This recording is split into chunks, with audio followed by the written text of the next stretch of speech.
Hello, it's Jang here from URC, the URC forums at ultimaterc.com.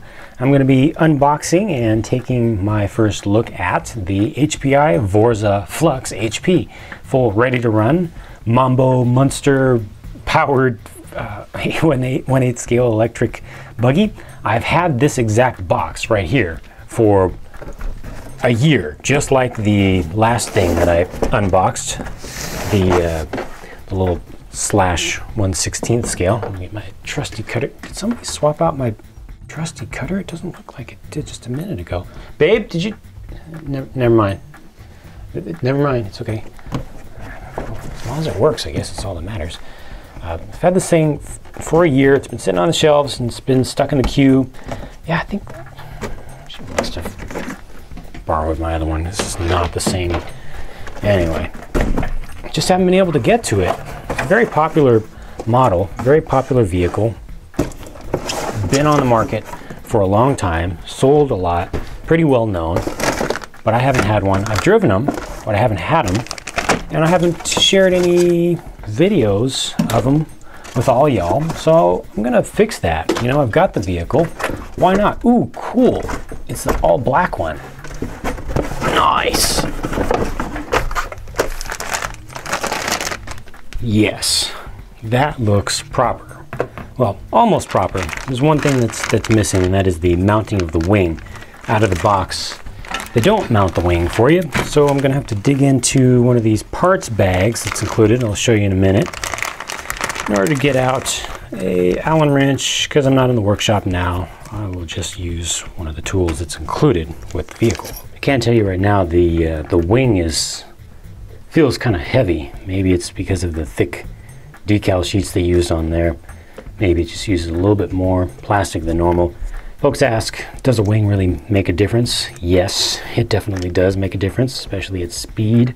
Going through high-speed turns, you will notice a dramatic difference between running a wing and not running one.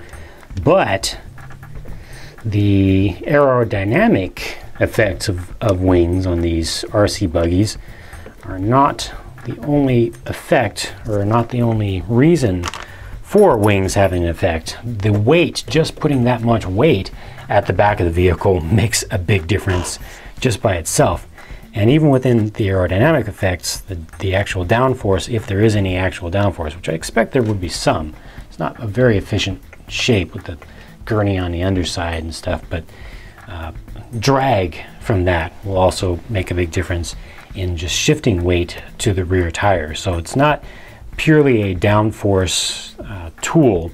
Unfortunately, that's the intent, but in reality you get a lot of your positive effects of running a wing from just the weight of it, and then also from the drag. The more you pitch it up, the more drag you'll get, the more the thing will just lean back and put more pressure on the rear tires when you're at speed. Not the most efficient thing, but it does a job, and yes, it does make a definite difference. This model came with the TF40, and I really like this radio. It's one of my favorite RTR radios of all time. It feels good. It's got that drop-down wheel, but it's not done silly-like. It fits, you know, there's some extra room in there, so if you've got a little bit thicker fingers, still gonna fit in okay. This one does use just the 4 AA batteries. It has endpoints for both your channels. It's got dual rate right there. It's got trims. This folds away neatly. This is great, but I don't know if the most recent models still use this exact same one. They have another far weaker radio that I'm not sure which one they're including now, but as of a year ago when this one was produced, that was what they were including. And then for tools, well, we've got a couple of extra servo arms, and those are for changing out to other companies' servos, not the Futaba ones. Got a few extra little pieces of hardware in here. Wrench for turnbuckles.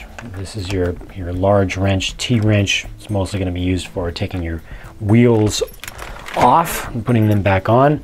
They also give you this little selection of the little L-shaped Allen wrenches, and then there is a super long antenna tube, some stickers, and your instructions. So let's focus on the vehicle itself. First off, like I said, I got the all black one. I don't know if I actually chose that. I don't remember when I ordered this from Tower Hobbies. I don't remember if there was a choice, but there used to be a silver one, and then I think they changed the scheme on that one a little bit. And then there's also the all black, and the all black I think just looks sick. The all black wheels and the high contrast color scheme. I think this thing looks awesome on the outside. We get big bore shocks. They feel pretty smooth. I like that. And I think the spring rate might actually be okay. I think it's, I'll have to put a battery in there and see about the ride height. I think the ride height might not be too far off on this.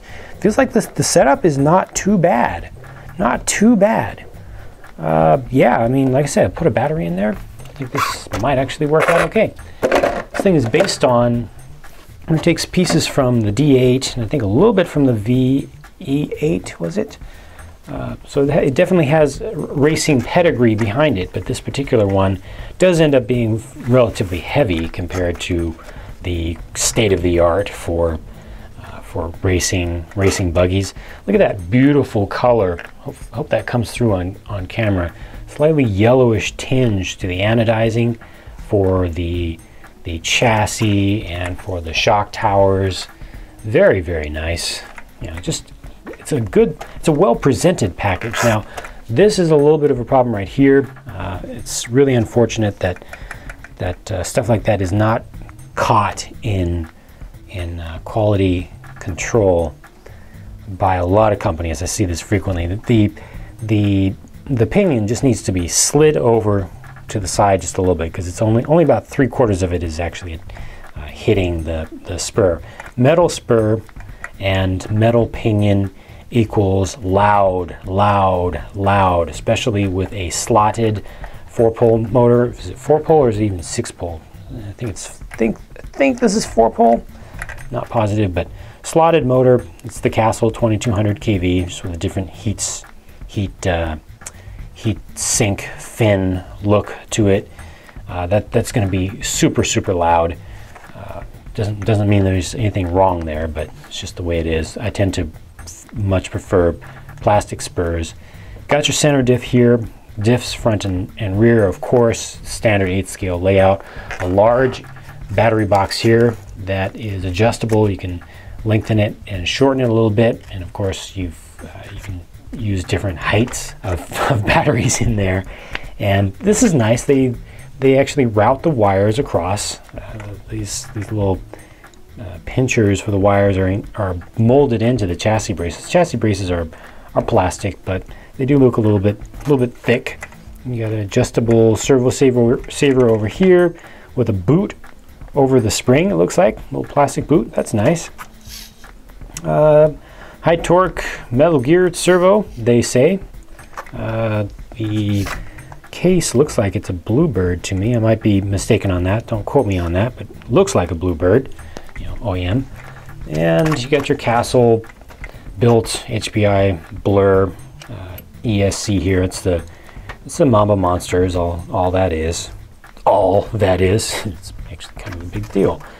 But looking at the dog bones over here on the front, looks like just coming out to the edge. I wish that those were spaced in just a little bit more. So there's a little bit more to cover the ends, but it should not fall out. Adjustability, you've got 2 points where you can adjust your shocks at the bottom. It's going to change your droop and your spring rate just a little bit. Your damping rate also. You've got adjustment at the shock tower.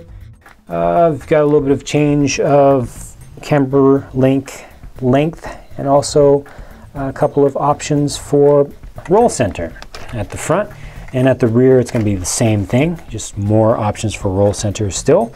If you've got sway bars at the front and rear, you can adjust these a little bit, but not too much. They're not going to go too much farther in. This feels like a nicely equipped vehicle overall. They also use the same color anodizing for the pivot blocks, front and rear, and they are machined aluminum pieces.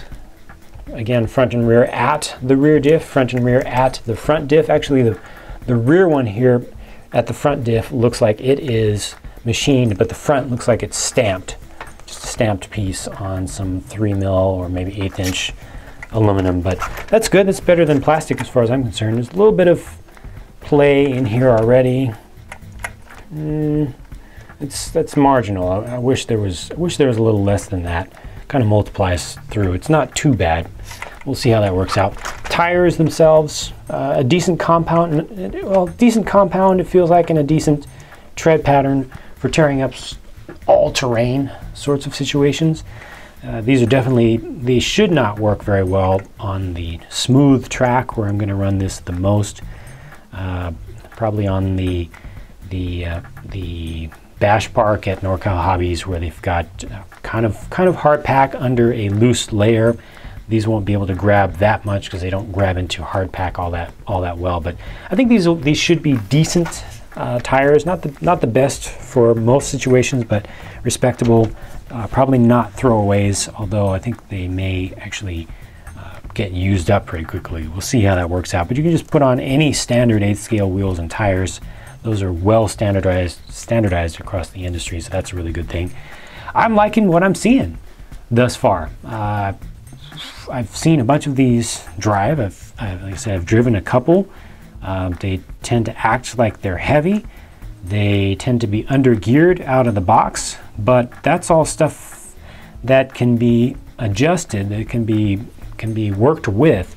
You put a larger pinion on there and then adjust your shock setup if need be. I don't know if they even changed the shock setup on this one to be better, but I'm looking forward to giving this thing a good thrashing. You can run this on 4S, you can run it up to 6S lipos with the included setup, which is pretty bad. Not bad meaning bad, but bad meaning good for some, you know, real tire shredding kinds of speeds. I definitely approve of that. This is definitely the type of vehicle where it's cool to go to the XS, because these things are designed to go fast and they still handle well.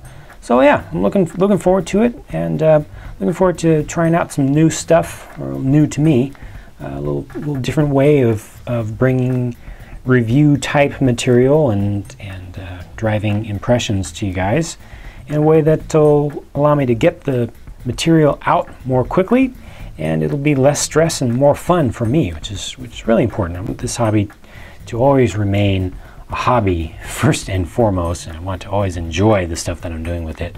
On that note, I'm going to go get this thing prepared, start charging up some batteries, and the next time that you see me with this thing, it will be getting dirty. All right, that's it for now.